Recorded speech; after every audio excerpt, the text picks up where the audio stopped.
corvo landed on her shoulder before she even understood what was happening. One moment Lyra had been standing at the edge of the ceremonial courtyard, pressed against the stone wall with the other servants in stable hands, watching the great binding ceremony from a distance that felt appropriate for someone of her station. The next moment, the sky above the gathered court darkened with the beating of enormous black wings, and every single person in the courtyard fell silent with a collective intake of breath that Lyra felt more than heard.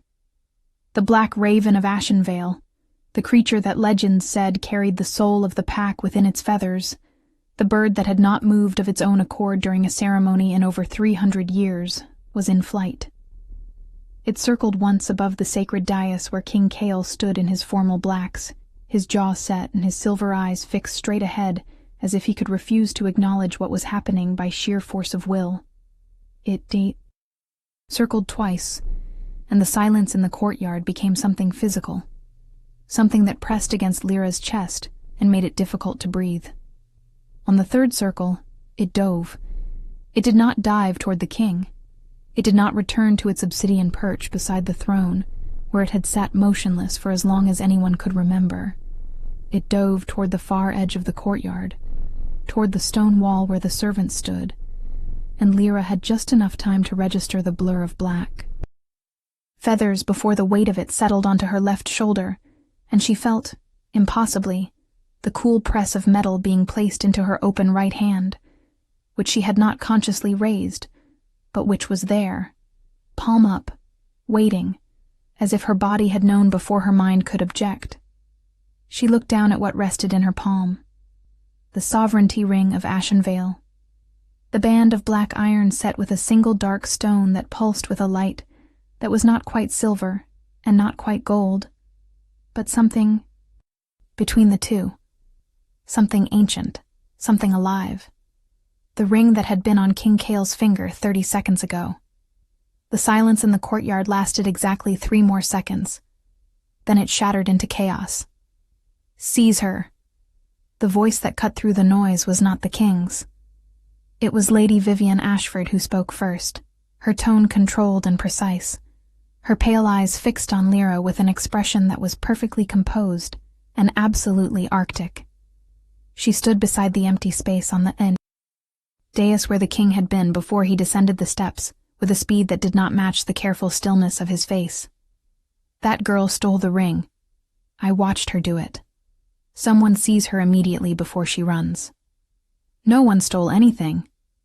The king's voice was quieter than Vivian's, but it carried. It always carried.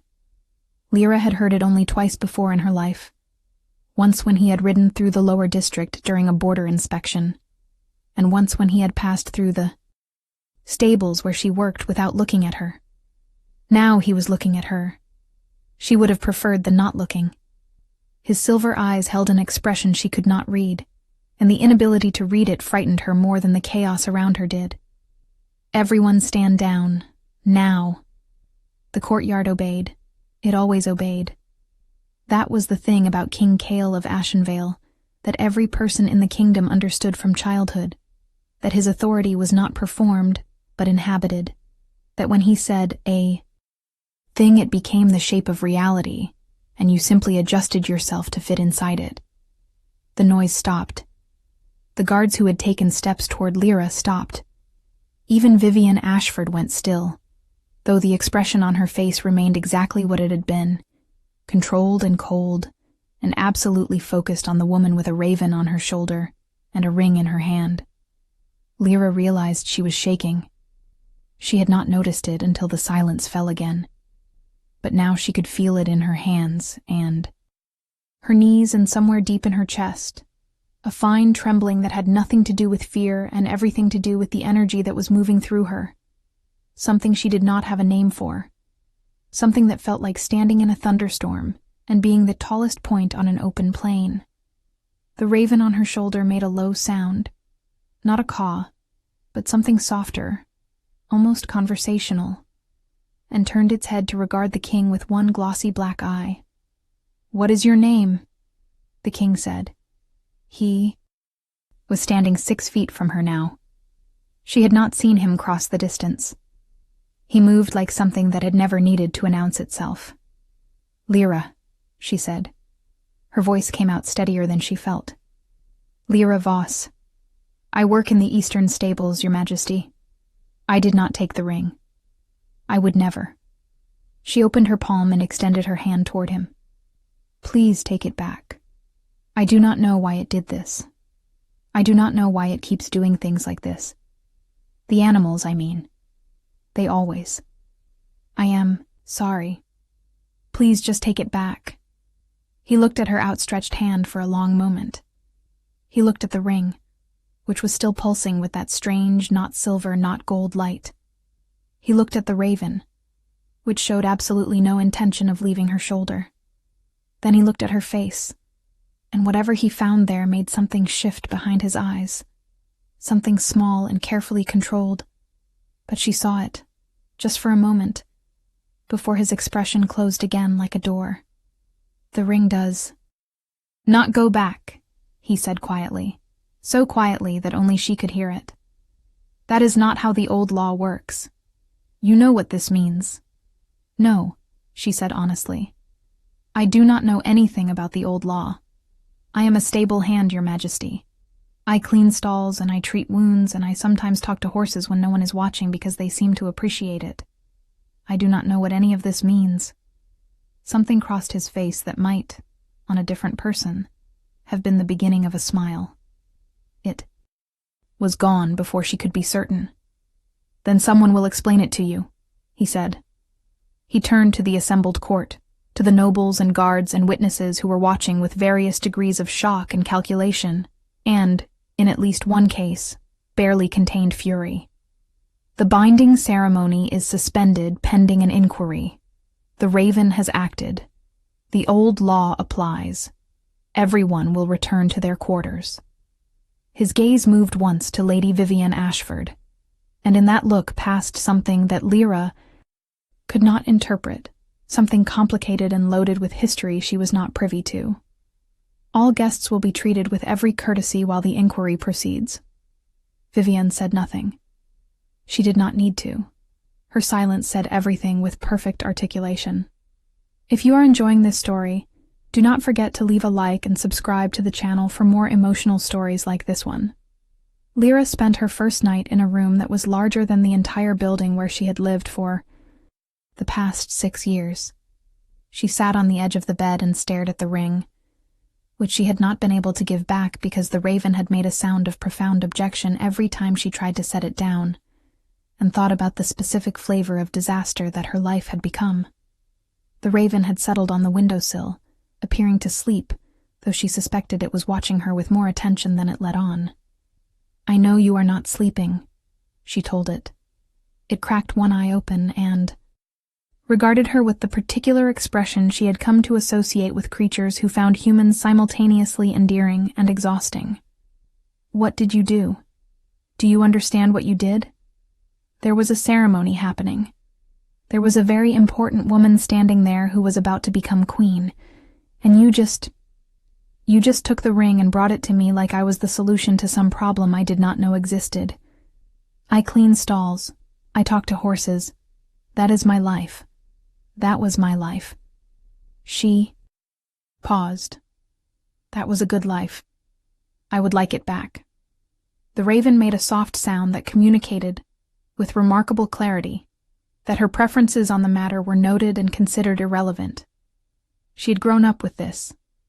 The certainty of animals, the way they moved toward her or stayed near her or brought her things, the way injured creatures sometimes found her on the road, as if they had been given directions. Her father, before he died, had told her it was a gift. Her neighbors, less charitably, had called it unsettling. The stable master who employed her had called it useful, and had never questioned it beyond that, which had suited Lyra perfectly well. Usefulness was safe. Usefulness was manageable. Being the woman the king's sacred raven chose in front of the entire court during the most politically significant ceremony of the decade was something else entirely. She thought about Lady Vivian Ashford's face, that perfect, controlled face with its pale eyes and the single, Moment when those eyes had landed on Lyra with the full weight of her attention, and Lyra had felt, in her animal-trained instincts, the way she felt when something large and predatory was deciding whether the hunt was worth the effort. That woman is going to try to remove me, she thought. Not because she hates me, because I am an obstacle. It is nothing personal. That almost made it worse. She closed her fingers around the ring. The pulse of it moved through her hand and up her arm and settled. Somewhere near her sternum, warm and steady as a heartbeat that was not quite hers. The knock at her door came before sunrise. She had not slept. She opened the door to find not a servant, but the king's personal steward, an older man named Aldrich, whose expression managed to convey both professional neutrality and deep personal discomfort at the situation. "His Majesty will see you now," he said, "if you would follow me." "It is not yet dawn," she said. "No," he agreed. "It is not." She followed. Him through corridors of dark stone and burning torchlight, to a room that was not the throne room, and not a formal receiving chamber, but something in between. A working space lined with maps and correspondence, and the particular organized chaos of a person who does not stop thinking long enough to sleep. King Kyle was standing at a window with his back to her, and he was not wearing his formal blacks, but something simpler, dark trousers and a shirt with the sleeves rolled to the elbows, and the difference between this and what he had been wearing during the ceremony was disorienting in a way she could not quite articulate. He looked, in this light, like a person, rather than an institution.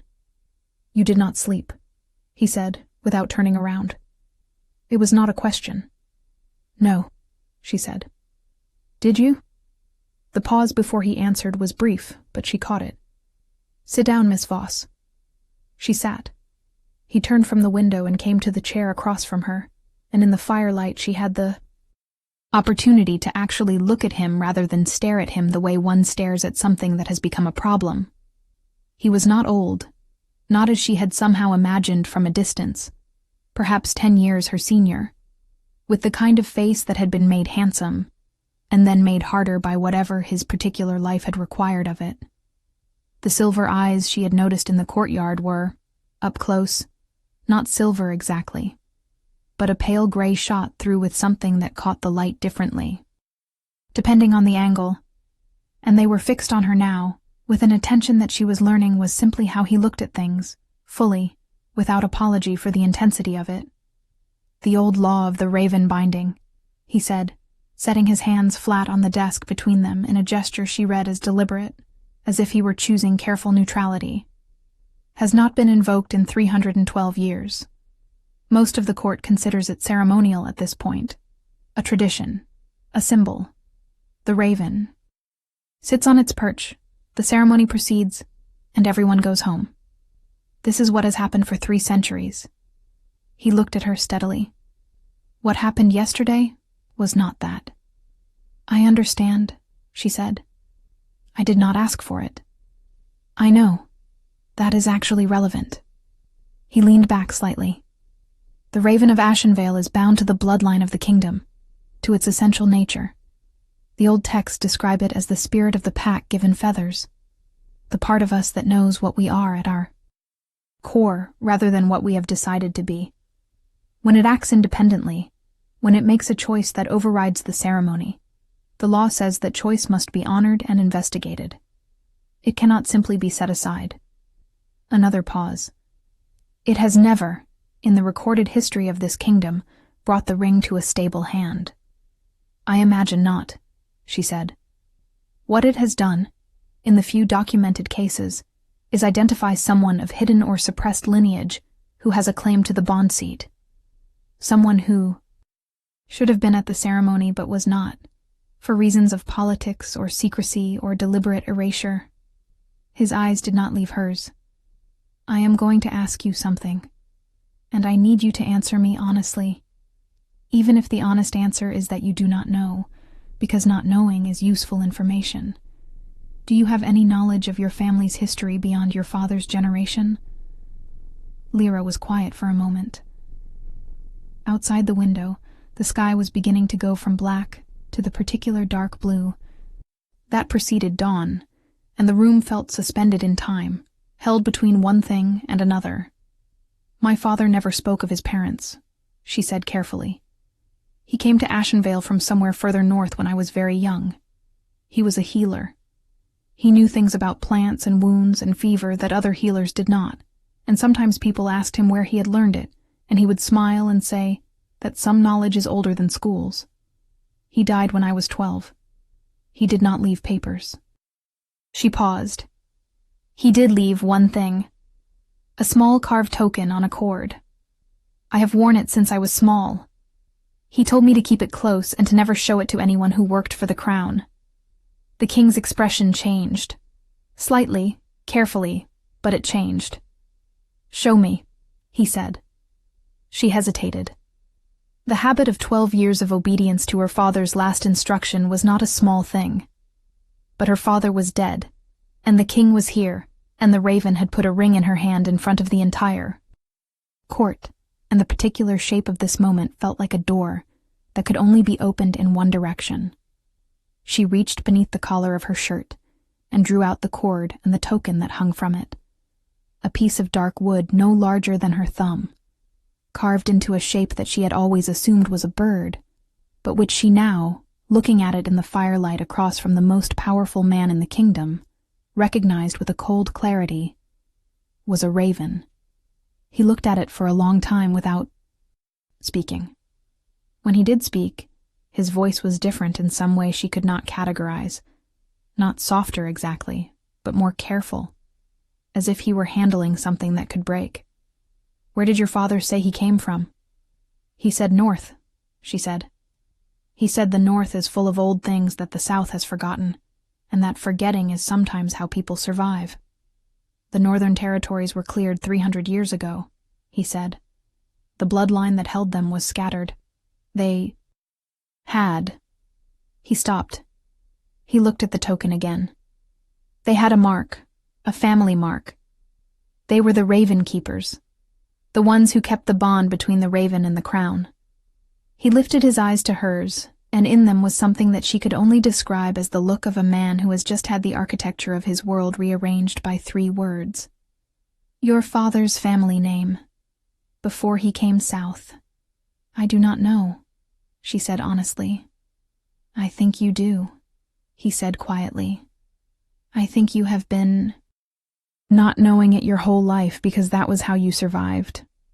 He rose from his chair and moved to a cabinet against the wall, and returned with a book so old its spine had been repaired twice, and its pages had the yellow of things that have been waiting a long time. He opened it to a page near the center and turned it to face her. It showed a family crest, a raven in flight above a stylized flame, and below the crest a family name in old lettering that she had to read twice before it resolved into something familiar. Voss. Her own name. She had been using her own name her entire life, and had not known what it meant. "That is," she started. "Yes," he said. "My name." "Yes." The silence that followed was not empty. It was full of 300 years of a story she had not known she was living inside of, and the particular vertigo of understanding that everything you thought was random was in fact a pattern, and you were the center of it, and you had been the center of it all, along without knowing. The raven token on its cord was warm against her sternum, and the ring in her pocket was pulsing with that steady, not silver, not gold light, and the room smelled of old paper and wood smoke, and something cool and pine sharp that she was beginning to associate with him. "What does this mean?" she said. It came out very flat and very calm, in a way that communicated the exact opposite of flat and calm. "It means," he said, with the careful precision of a man choosing each word, like a tool from a rack, "that the old law is not merely ceremonial. The raven binding is real. The bloodline of the Raven Keepers has a legal claim to the bond seat that predates every political arrangement currently in place." He paused. "It means that Lady Vivian Ashford's claim, while legitimate by modern law, is challenged by an older claim. One that the law requires me to investigate before proceeding. Another pause. Longer. It means that for the duration of the inquiry, you will remain in the palace under my protection. I do not need protection, she said, and then thought of Lady Vivian's pale eyes and the feeling of something large and predatory deciding if the hunt was worth the effort. I may need a small amount of protection, she revised. This time there was no almost smile. It was brief and controlled and quickly suppressed, but it was real, and it changed his face in a way that made her suddenly very aware of the distance between them, or rather of the lack of it, of the fact that they were sitting at a relatively small desk in a fire-lit room before dawn, and he was looking at her the way he looked at things, fully and without apology. You will have it, he said. Whatever else happens, you will have that. She left the meeting with more questions than she had arrived with, and the distinct impression that King Cale of Ashenvale was a man accustomed to certainty, who had just been introduced to its absence. She recognized it because she was doing the same thing. The palace by day was full of people and movement, and the specific social choreography of a place where power was a currency that everyone was constantly spending and earning, and she was new to it, and obvious about her newness. Servants looked at her with curiosity, nobles with varying degrees of calculation, and she navigated the corridors with the same calm deliberateness she used when moving through a pen of nervous animals. No sudden movements, no shows of either fear or aggression, steady and present and unthreatening. She found the stables before she found breakfast. This was not entirely surprising. The smell of hay and horse, and the particular warm living scent of large animals at rest, had been the backdrop of her entire adult life, and she moved toward it the way other people move toward familiar music, recognizing it as something that belonged to her. The palace stables were on an entirely different scale from the eastern stables where she worked. 3. Long buildings of gray stone housing animals that were worth more than the entire district she lived in, and they were staffed by a small army of grooms and handlers who looked up when she walked in with the careful blankness of people who had heard about yesterday and were not sure what to make of it. There was a horse at the far end of the first stable that was giving everyone trouble. She could tell by the way it was being given a wide berth, the way the grooms angled around its stall while pretending this was simply the natural direction of their paths. She walked to it without thinking, and looked over the stall door at a black stallion that was in genuine distress, sweating and circling and tossing its head with the unfocused anxiety of an animal that could not name the source of its discomfort. She reached over the door and said nothing, just held her hand out flat in the particular patient way she had developed over years, not demanding anything, just being present and available. The horse stopped circling.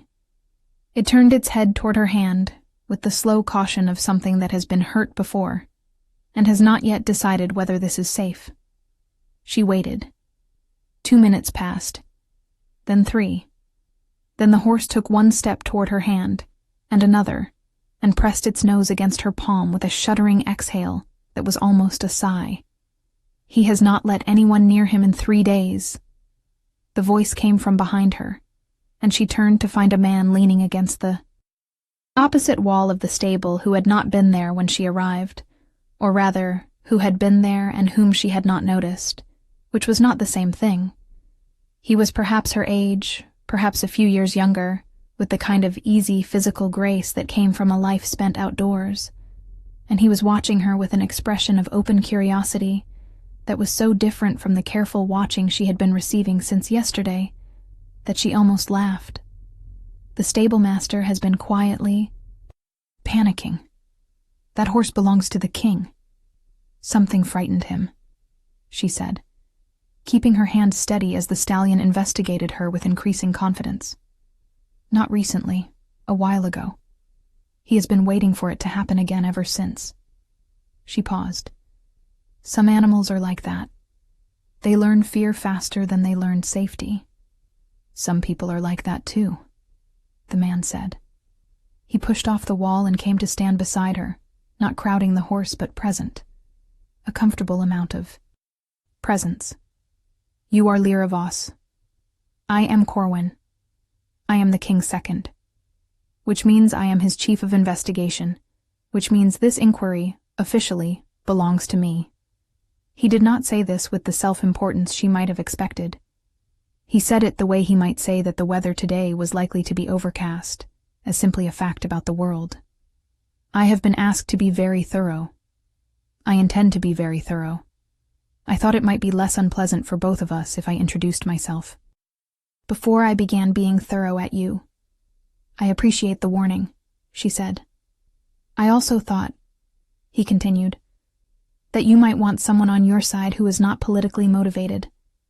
Everything in this palace is politically motivated right now. The inquiry is politically motivated. Lady Vivian is conducting her own inquiry, which is also politically motivated. The king himself is trying not to be politically motivated, which is its own form of political motivation. He paused. I am genuinely just trying to find out what is true. That puts me in an unusual position in this palace at this particular moment, and I thought we might be useful to each other. She looked at him steadily. He had an honest face, which she did not entirely trust, because she had met enough animals that wore honest faces while planning something inadvisable. But he had also stood at an angle to the horse that a person who did not know animals would not have known to choose, a non-confrontational angle. The angle of someone who had spent time learning how to be safe to something skittish, and that she trusted more than faces. What do you want to know? She said. Everything, he said cheerfully. But we can start with your father. What do you think will happen next? Leave your predictions in the comments below.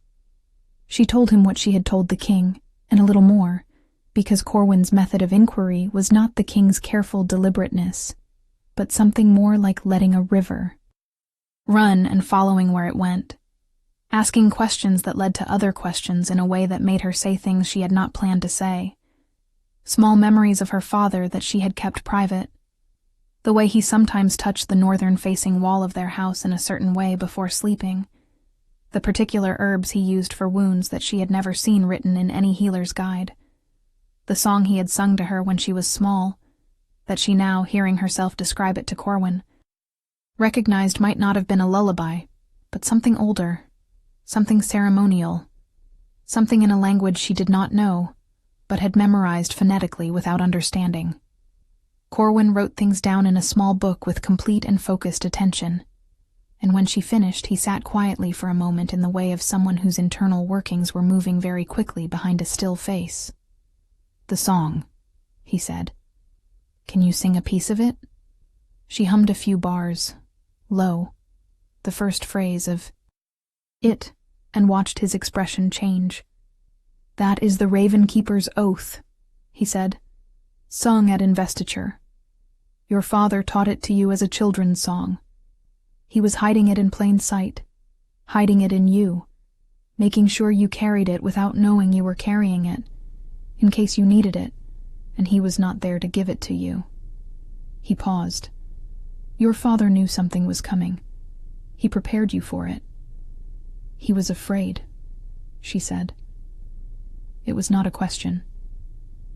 He was careful, Corwin said, which was a kinder word for the same thing. Whatever he survived in the north, he understood that visibility was dangerous. He made himself ordinary so thoroughly that his own daughter grew up not knowing she was anything else. He closed his notebook. Ordinary is no longer an option for you. There are people in this palace who find your visibility very inconvenient. I know, she said. I have met Lady Vivian's eyes. That woman, Corwin said, has been working toward this match for 3 years. She has political alliances, financial agreements, and a frankly terrifying amount of social capital invested in becoming queen. A stable hand with an ancestral claim and a talking raven is not part of her plan. He paused. I am not saying she would do something illegal. You are absolutely implying she would do something that exists in a gray area adjacent to illegal, Lyra said. I would never imply such a thing about a lady of her standing, he said, with complete insincerity. She Spent the afternoon learning the palace and being learned by it, reading the territory and letting the territory read her, noting exits and sight lines, and the particular social topography of who stood where and watched whom.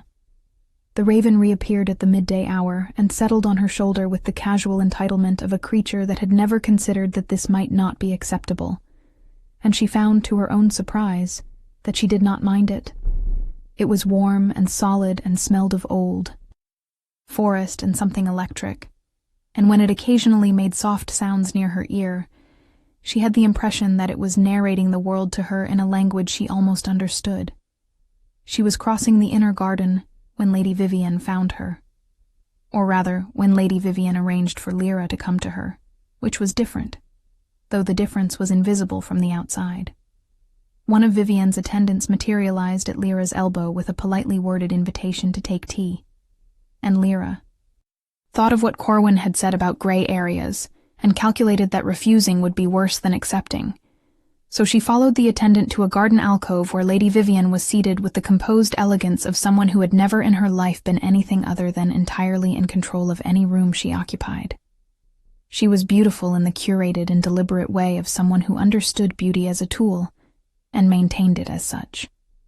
Her pale eyes were light blue, her dark hair arranged with precision, and she looked at Lyra with an expression that was gracious and warm and absolutely evaluative. "Sit down," she said. And there was a layer under the warmth, a layer that said, "I am choosing to be gracious, and you would do well to notice that it is a choice." Lyra sat. "I have asked to speak with you informally because I believe that informal honesty is more productive than formal posturing at this stage. We are both women of intelligence, and I think we can speak plainly to each other." She poured tea with the ease of someone who had done it 10,000 times. "You did not plan this. I believe that. You seem genuinely bewildered by what happened, and bewilderment is not something most people can perform convincingly. You are not a schemer." "Thank you," Lyra said, deciding to accept this as a compliment. "However," Vivian continued, and her voice did not change, but the space in the garden changed around it, became more precise and cooler. "You are now in a position where schemers will scheme around you whether or not you wish it. People will use you. They will attach their ambitions to your situation. They will offer you things that seem like gifts and are actually chains. I want to be one of the honest ones, one of the people who tells you clearly what they want, so that you can make a clear decision." She lifted her teacup. "I want you to step back." "From what?" Lyra said carefully. "From the inquiry. From the claim.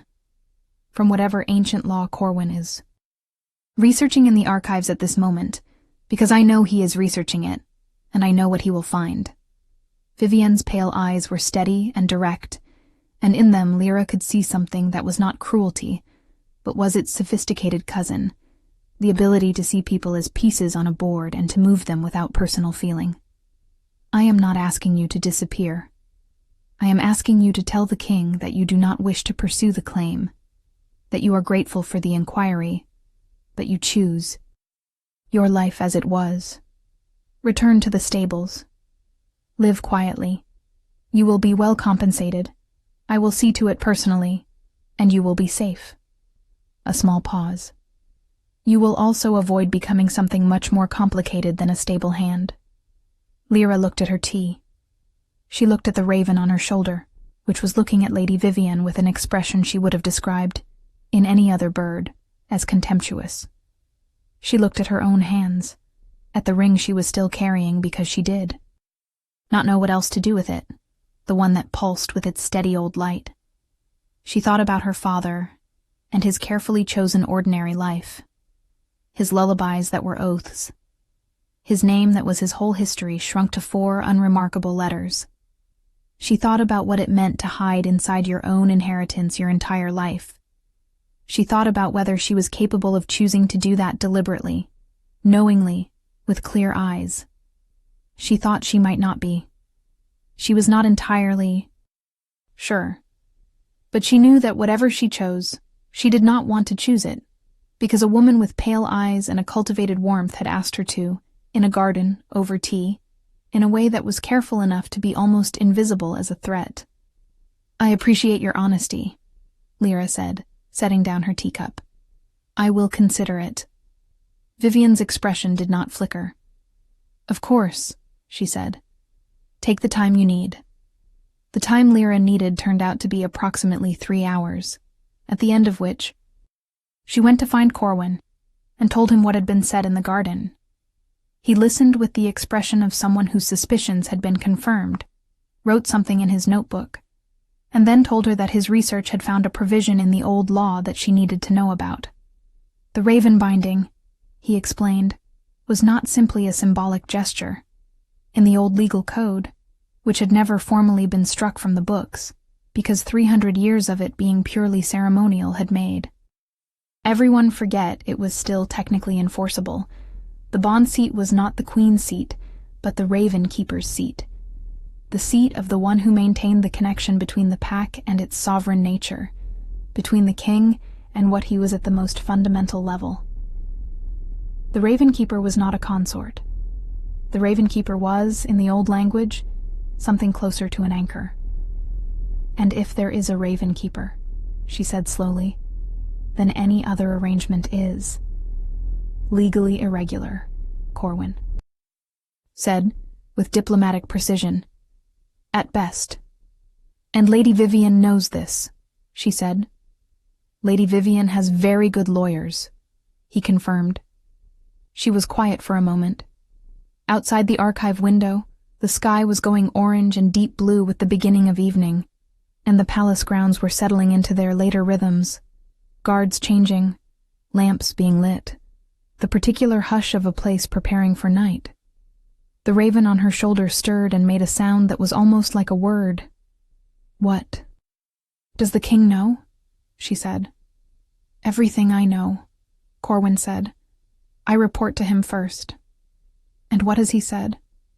Corwin was quiet for a moment, choosing his words with the care of someone navigating between loyalty and honesty, between his duty to his king and his intention to be straight with her. "He has said that the law will be followed, all of it, and that no one will be pressured into a choice that should be freely made." He paused. "He has also been in his private study for 4 hours, working through every record we have of the Northern Territories." Another pause. "He does not do that for things he intends to dismiss." She thought about the room before dawn, the maps and correspondence, the rolled sleeves, the not-quite smile. She thought about the way he had looked at the token on her cord, as if it were something he had been looking for, a piece of something larger that had been missing for 300 years. She thought about the way he had said, "You will have that," with the particular quality of a promise that did not need to be elaborate to be absolute. She pressed her hand to her chest, feeling the token and beneath it, the steady rhythm of her own heart, and thought, "My father taught me his oath as a lullaby. He put his whole heritage inside a child, and trusted that when the time came, she would know what to do with it." She had not yet decided if she trusted herself with that faith, but she was beginning to think she owed it to him to try. The second day brought complications in the shape of a formal challenge. Lady Vivian's legal team, moving with a speed that suggested this had been prepared in advance against the possibility of exactly this contingency, submitted to the court a formal objection to the inquiry on the grounds that the ancestral law, while not struck from the books, had been superseded in practical application by 3 centuries of unbroken conventional practice. It was a sound argument, made by people who were very good at sound arguments. The court would need to convene a panel to assess it. This would take, conservatively, 3 weeks. During those 3 weeks, Vivian's position as the primary candidate for the bond seat would be maintained as status quo. Lyra received this information from Corwin over breakfast, and ate her eggs with the careful calm of someone who is actively refusing to feel what she is feeling. The raven ate a piece of bread crust off the corner of her plate, and then looked at her with an expression she had begun to interpret as expectant. "I know," she told it. "I am thinking." The challenge is not necessarily a problem, Corwin said, refilling her tea with the easy manner of someone who had decided they were friends and was proceeding on that basis. A panel review means official record. Everything goes on paper. Lady Vivienne is counting on the panel to rule in her favor, which they may well do. 3 weeks of conventional practice is a compelling argument. But the review also means that your lineage has to be formally established in the record, which means the Northern Territories' records have to be opened, which means things that have been buried for 300 years become official and public. He sipped his tea. Some of those things are about why the Ravenkeepers were scattered in the first place, and those are things that certain families in this court would prefer to remain buried. Including Vivienne's family? She said. He smiled. Including several. Families whose current standing would look considerably different in light of certain 300-year-old decisions. He set down his cup. The king knows this. He has known it since last night. He is navigating the politics of it very carefully. He is always navigating something very carefully, she said, and heard something in her own voice that she examined and then set aside to look at later. She spent the morning in the stables, the one place in the palace where she knew who she was. And what she was doing. She was brushing Ash with the long, even strokes that he found calming when she heard the door, and turned to find the king standing at the entrance with the expression of a man who has come somewhere deliberately, but is now uncertain of the particular physics of what he intended. She had not expected him here. She was in her stable clothes, the simple worn things she actually worked in, and she had hay in her hair and the particular smell of horses about her, and she was suddenly and acutely aware of both of these things in a way she found intensely annoying. She turned back to the horse and kept brushing, partly because it was the right thing to do for the horse, and partly because looking at him directly felt like too much information to process at once. "Your Majesty," she said. "He is better," Kyle said. He had come into the stable and was standing 3 feet from her, and she could feel the focus of his attention the way she could sometimes feel an approaching weather system, something in the air pressure. "Corwin told me you had been in here. I did not realize the degree of improvement." He paused. "I have had 3 specialists look at him this month. They were probably trying too hard," she said. "Some things do not get better because you try harder at them. They get better because you stop trying and just stay." She felt the pause before his response as something physical. "I have found that to be true of some things," he said, "and entirely wrong about others. I have not always been good at knowing which is which." She turned then and looked at him, because there was something in his voice that required looking at. He was watching the horse, and the horse, with the instinctive social intelligence of a prey animal, was watching him back with steady, large eyes that held no fear and a great deal of careful assessment. She had the strange feeling of being outside a conversation that was happening between 2 creatures who were recognizing something in each other. And then the king looked at her, and the feeling resolved into something more ordinary and more complicated at the same time. "I owe you information," he said. Not as a king explaining a situation to a subject, but as one person to another who has been put in a position neither of them chose. He moved to stand beside her at the stall door, not close enough to be inappropriate, close enough to be present. "My arrangement with Lady Vivienne was political. Correct and rational and useful in all the ways that political arrangements are useful. I respected her intelligence, and I believed she would be an effective partner in governance. I did not." He paused, and she had the impression that he was choosing with great precision between what was true and what he would normally say, and choosing the true thing. "I did not feel the bond. I had begun to believe that I was simply not a person who would feel it, that it was not something available to me, that some people are built that way." She was quiet. The horse made a soft sound and shifted his weight, and the stable smelled of hay and leather and that cool pine thing that she was done pretending she did not notice. "And now?" she said, which was either a brave question or a reckless one, and she could not currently tell which. He looked at her for a long moment. His gray shot-through eyes were very steady. Now, I am in the middle of a legal inquiry that is going to take 3 weeks minimum, and that I am not going to allow to be influenced by anything other than the evidence, he said carefully. Now I am trying very hard to do the right thing in the right order. Another pause. I am telling you this so that you know the inquiry is not the only thing happening, and so that you know I am aware of that, and so that you can make whatever choices you make with accurate information. It was not a declaration. It was not an advance. It was a careful and honest man telling her, in the most precise language available to him, something that he had clearly decided she had the right to know. She thought about Lady Vivian saying, "I want to be one of the honest ones." She thought about the difference between honesty that is a tactic and honesty that is simply how a person is built.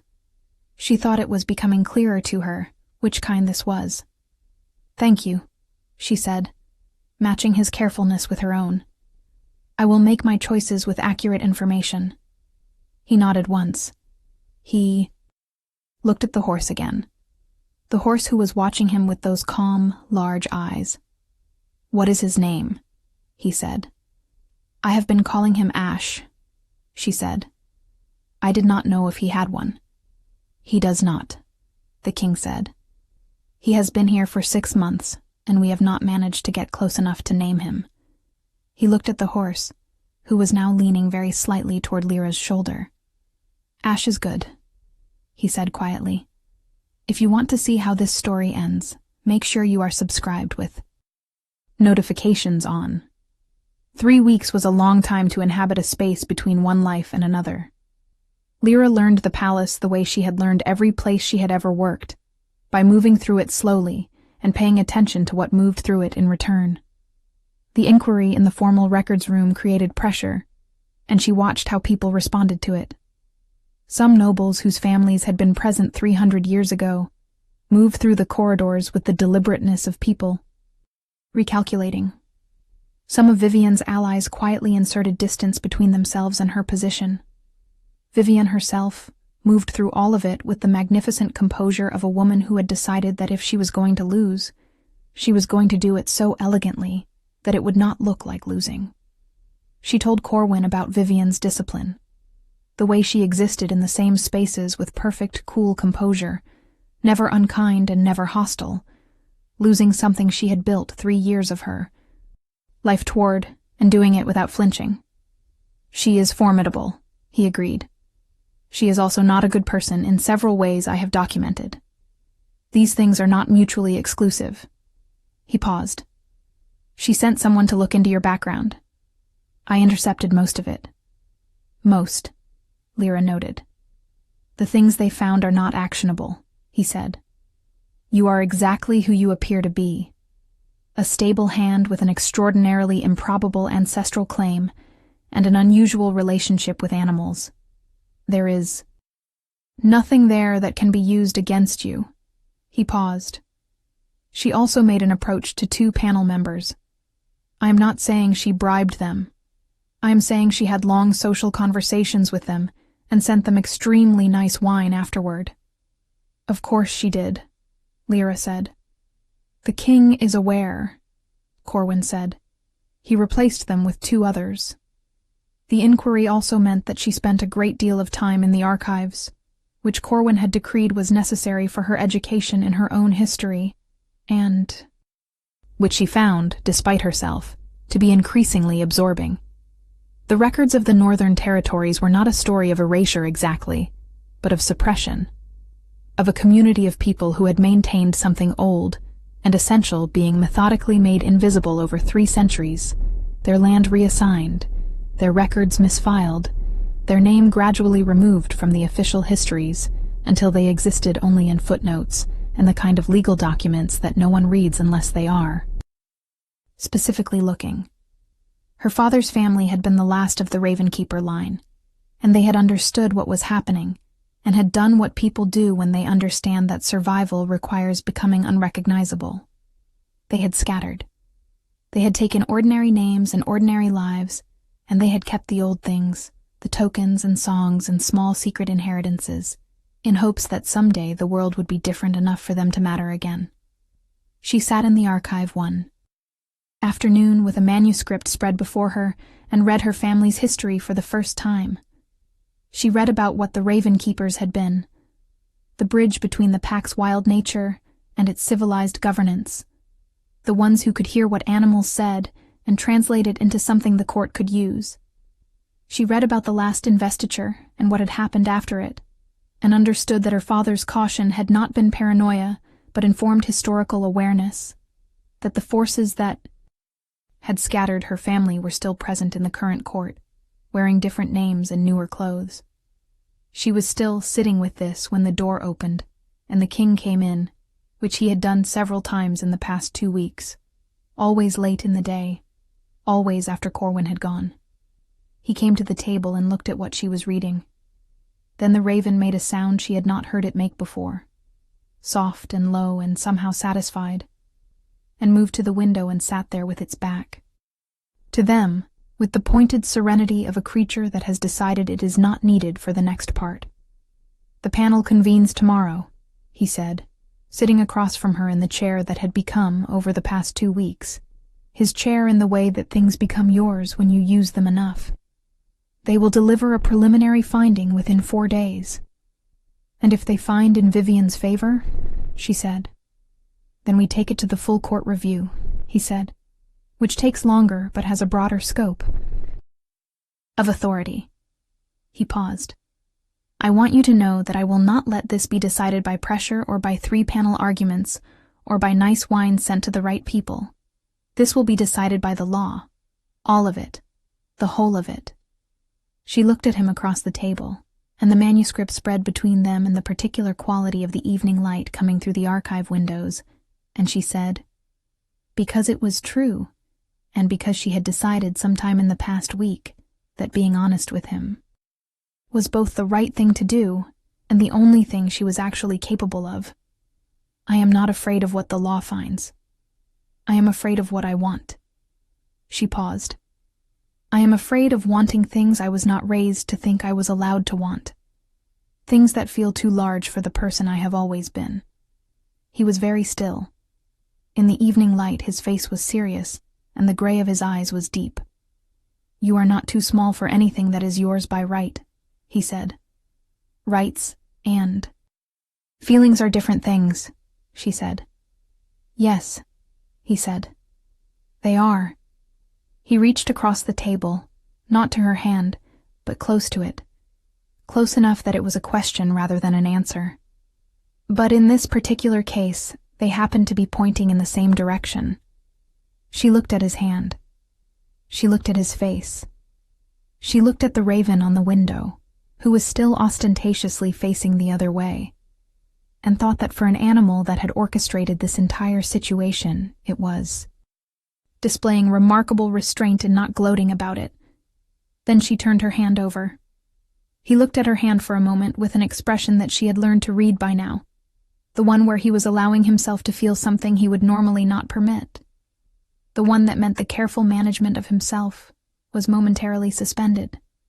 Then he covered her hand with his, and the warmth of it moved up her arm and settled in her chest beside the warmth of the token and the pulse of the ring.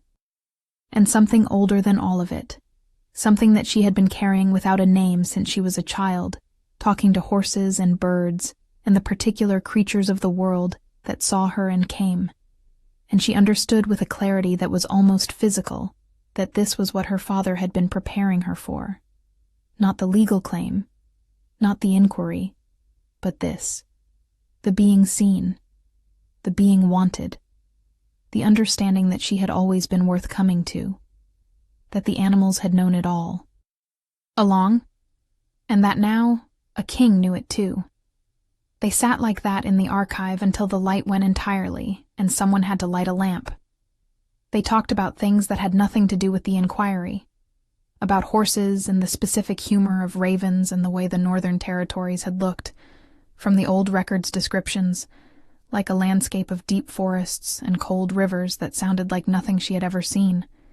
He had not seen them either, these 300-year-old lands that were part of his kingdom's history. He talked about them the way she talked about the parts of her father's story she had never been told, with the specific longing of someone who has a missing piece and has only recently begun to understand the shape of the absence. She thought, "We are both, in different ways, people who grew up with gaps in the story." She thought, that might be why this feels the way it does. The panel convened the next morning. Lyra sat in the observation section with Corwin, who wore his most official coat and was affecting the complete calm of a man who had done his research and trusted it. When Vivian caught Lyra's eye across the chamber, she held it for precisely 3 seconds before looking away. And in those 3 seconds, Lyra saw something she had not expected. Not cruelty and not contempt, but something more complicated. Recognition. One woman seeing another and understanding that they were not, at the fundamental level, so different in what they had been, doing with their lives. She did not forgive Vivian for the wine sent to panel members or the investigators sent to dig through her past. But she understood her. That was different. The panel deliberated for 3 days. In those 3 days, Lyra continued to work with Ash in the stables, because the horse needed her and because she needed the stables. She taught 2 of the younger stable hands the patient handout method for approaching anxious animals, ate dinner with Corwin in the small parlor, and learned the particular skill of not visibly noticing when people noticed her. On the second evening, the king came to the informal dinner instead of the formal one, and when Corwin made a quiet excuse and disappeared, she thought, this is what it will be. The daily texture of it, which is not ceremony or declaration, but the accumulation of evenings and stables and archives and conversations that go until the lamp needs lighting. Whatever the panel decides, he said, which was the beginning of something but also the whole of it, because she put her hand over his on the table before he could finish, and he stopped and looked at her and she said, "I know."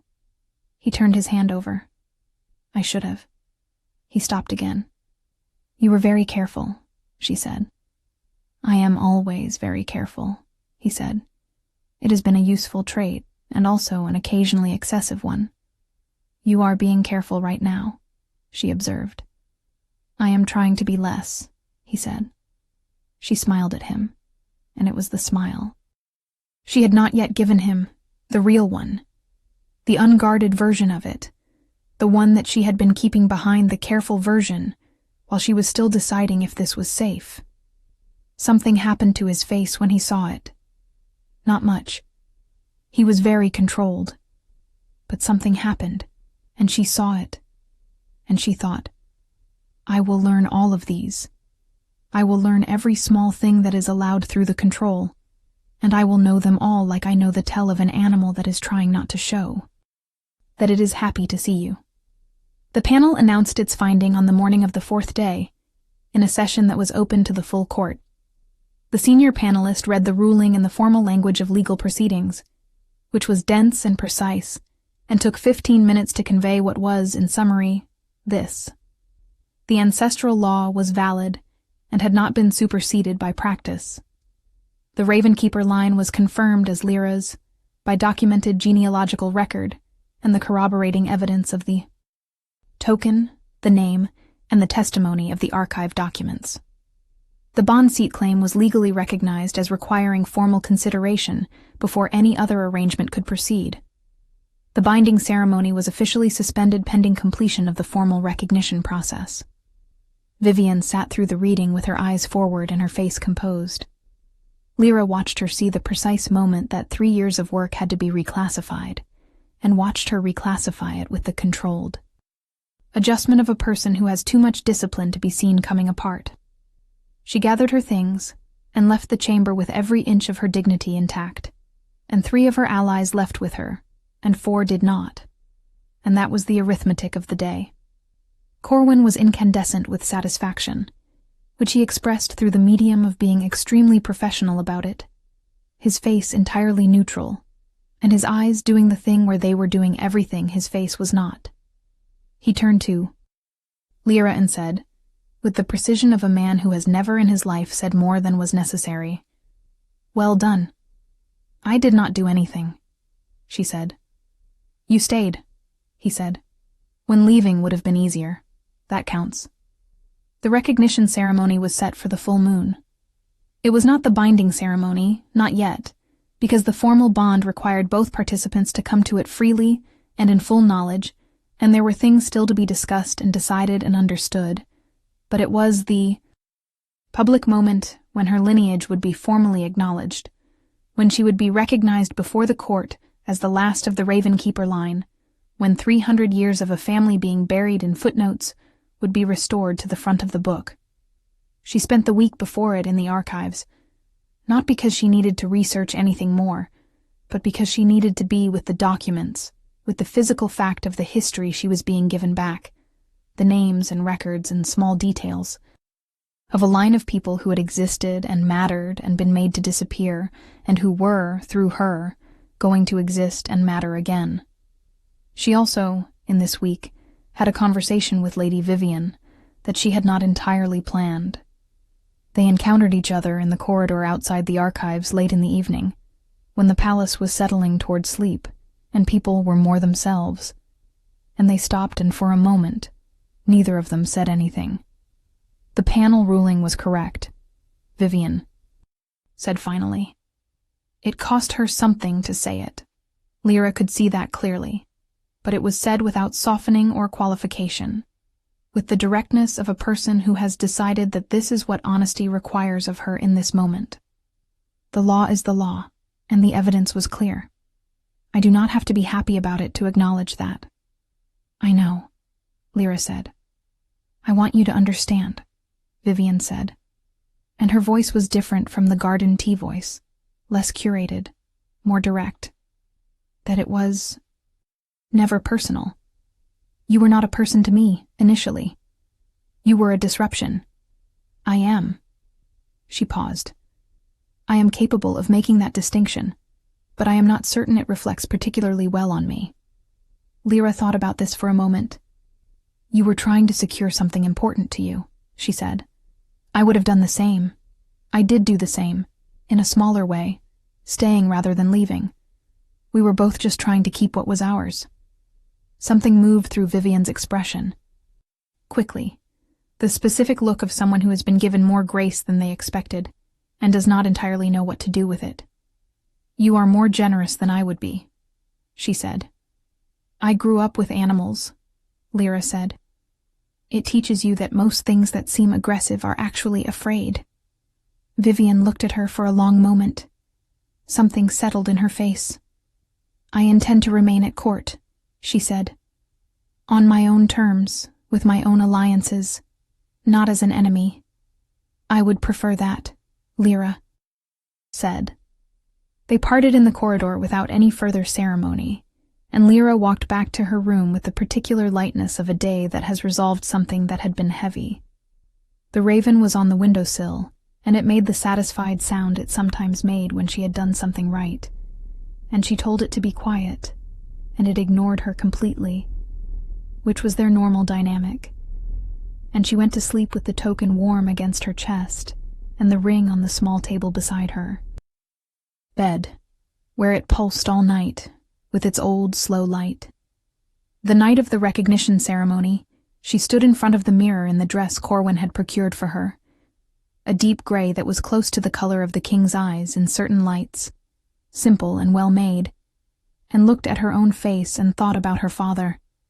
She thought about the small boy who had come south with a carved token and a secret name and a family's worth of old knowledge hidden in lullabies, who had made himself ordinary so thoroughly that his own daughter had not known she was anything else, who had put all of it inside her and trusted her to carry it forward.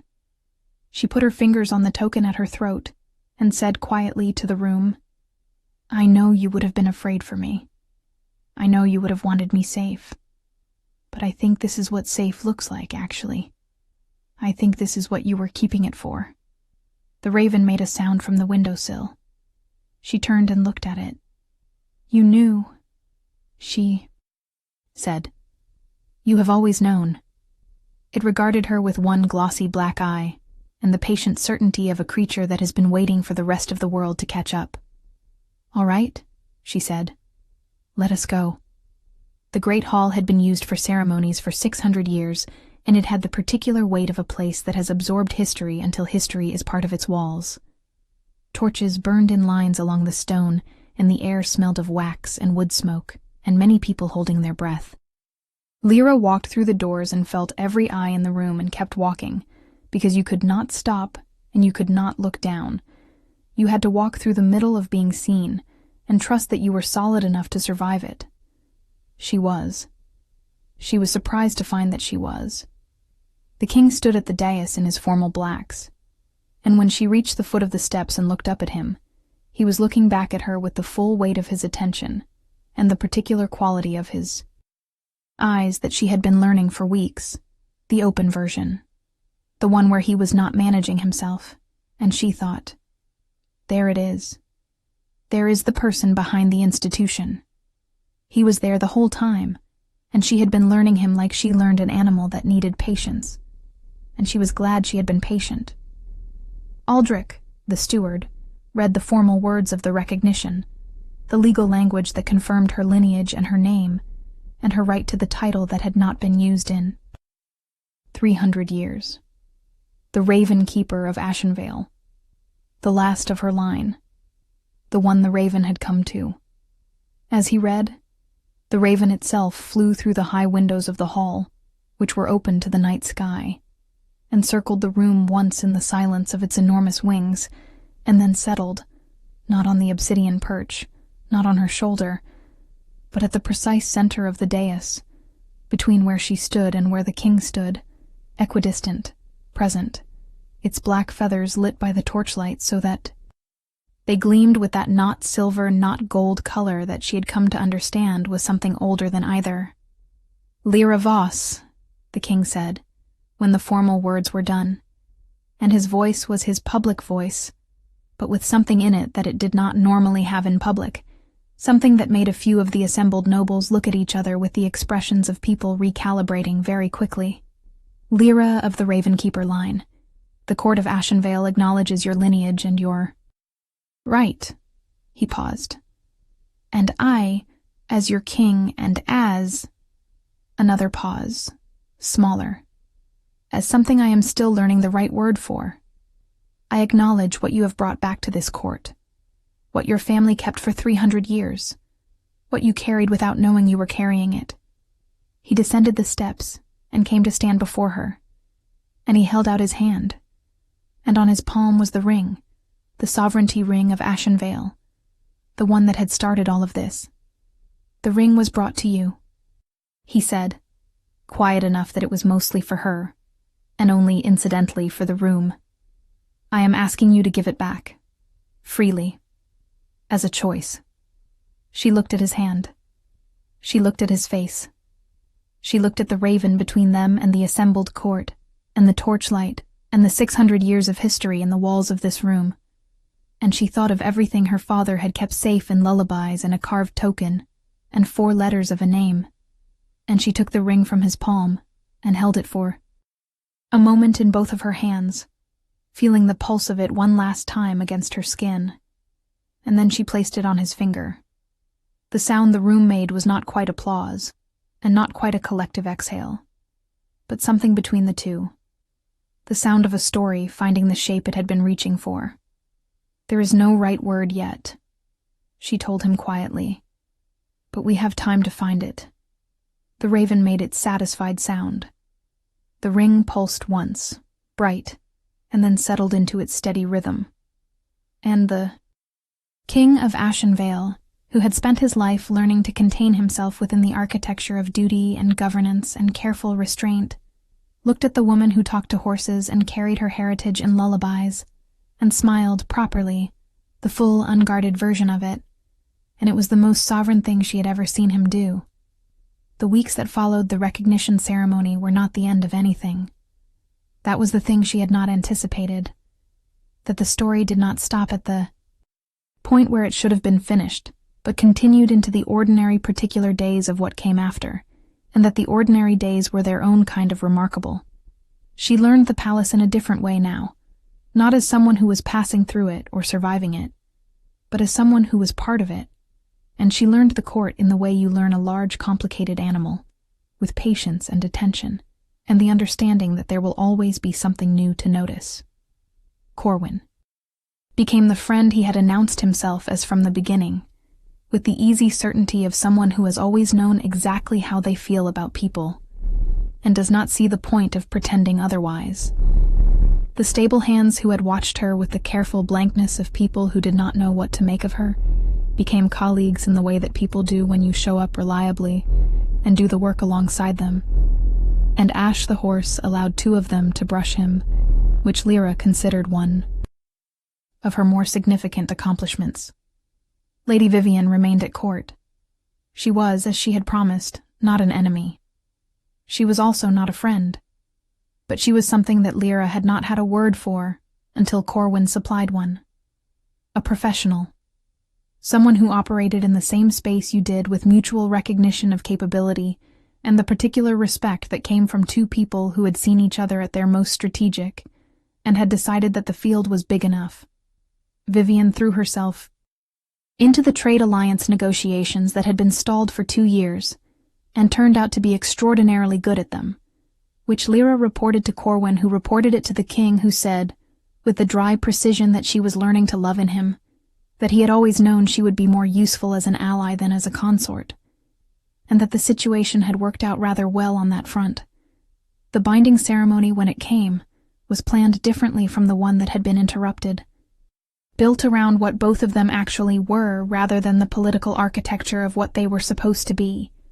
There was the sacred circle and the old words and the raven, and the particular quality of moonlight on the full moon, and there was Cale, who stood in the circle without his face carefully composed into neutrality. But let her see him, the complicated and controlled and quietly feeling person who had been navigating by duty so long.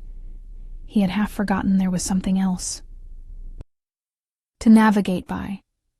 She stood across the circle from him with the token at her throat, and the Raven Keeper's title new on her tongue, and the song her father had taught her running quietly through her head. The words she now understood, the oath she had been carrying since childhood. She had not planned to say it aloud.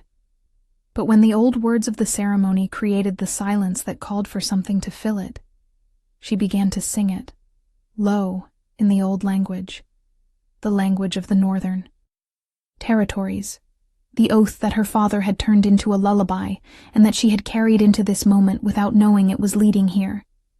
She felt him go still across the circle in the way that he went still when something had gotten through to him. She felt the raven stir. She felt the bond seat pulse with the same rhythm as the ring on his finger and the token at her throat. When she finished, the silence was of the kind that happens after music, the kind that holds the shape of what was in it.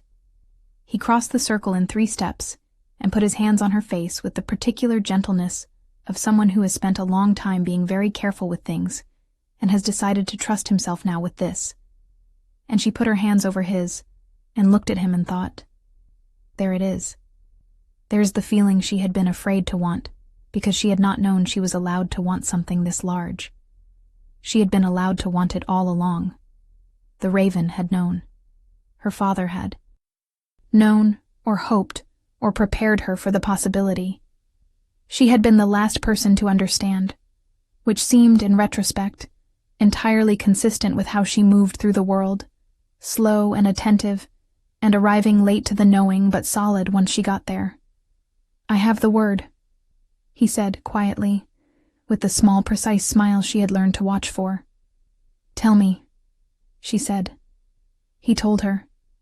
It was not a title or a legal category or anything that would have appeared in the formal records of the recognition ceremony. It was just a word. His word. The one he had found in the ordinary particular days of the past weeks, in evenings in the archive, and mornings in the stables and dinners where they had talked until the lamp needed lighting. She thought her father would have approved of it. She thought the raven approved of it, because the raven made the satisfied sound and turned to face the night sky and spread its enormous wings once without lifting off, a gesture she had come to, recognize as its version of applause. She kissed him first. She had decided on this privately, some days before, because he was careful by nature, and she understood careful things. And sometimes the kindest thing you could do for a careful thing was to make the first move, so it did not have to weigh the decision against every other variable. He was very still, for exactly 1 second, and then he was not still at all.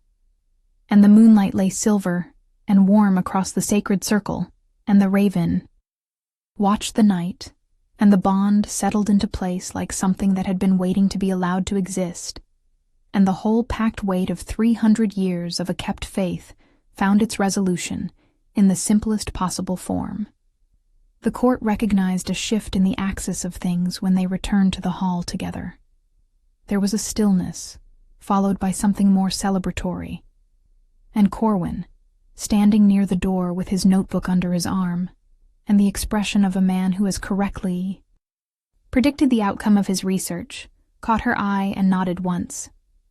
"Well done," he said, which she was beginning to understand was his highest compliment. "I stayed," she said. "You did more than that," he said. She wore the token still. She would always wear it. Not because she needed to remember who she was anymore, but because she wanted to carry him with her, the careful, quiet man who had come south with everything that mattered, hidden in the things that seemed most ordinary, and who had given her, without her knowing, the exact inheritance she needed to become exactly this. If this story touched your heart, share it with someone who loves epic romance.